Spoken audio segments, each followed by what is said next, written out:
Ang magandang balita tungkol kay Hesukristo ayon kay Mateo. Unang kabanata. Ang mga ninuno ni Jesus. Ito ang talaan ng mga ninuno ni Hesukristo na mula sa angkan ni David. Si David ay mula sa lahi ni Abraham. Si Abraham ang ama ni Isaac. Si Isaac ang ama ni Jacob.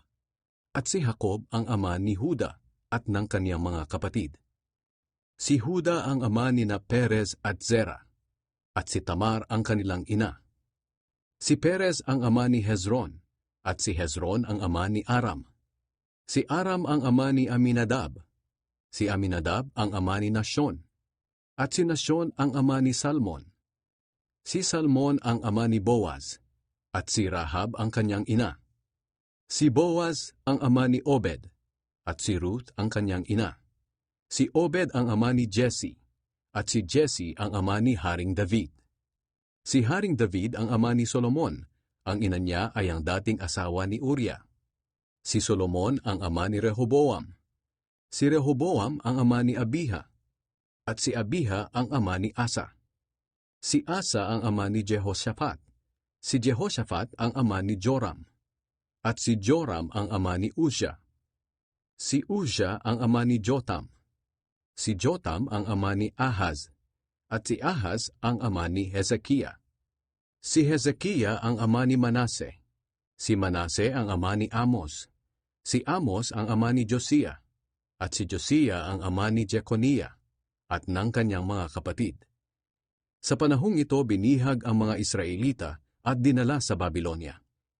Ito naman ang talaan ng mga ninuno ni Jesus matapos ang pagkabihag ng mga Israelita sa Babilonia. Si Jeconiah ang ama ni Shealtiel. Si Shealtiel ang ama ni Zerubabel. At si Zerubabel ang ama ni Abiud. Si Abiud ang ama ni Eliakim.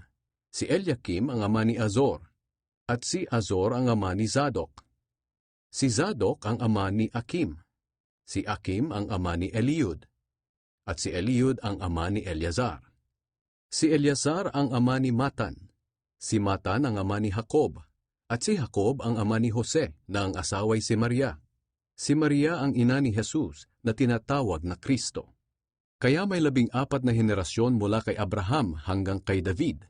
May 14 na henerasyon naman mula kay David hanggang sa pagkabihag ng mga Israelita sa Babilonia. At may 14 na henerasyon din mula sa pagkabihag hanggang kay Kristo. Ang pagkapanganak kay Hesukristo. Ganito ang pangyayari sa pagkapanganak kay Hesukristo.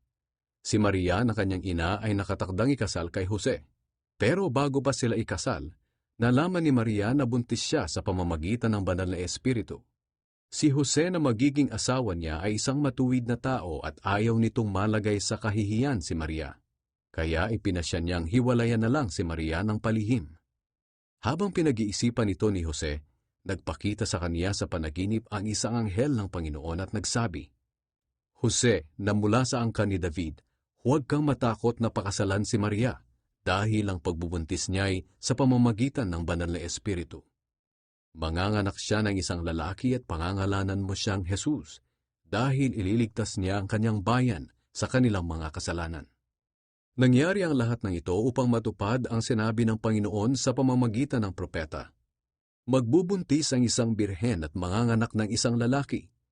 Tatawagin siyang Emmanuel, na ang ibig sabihin, kasama natin ang Diyos.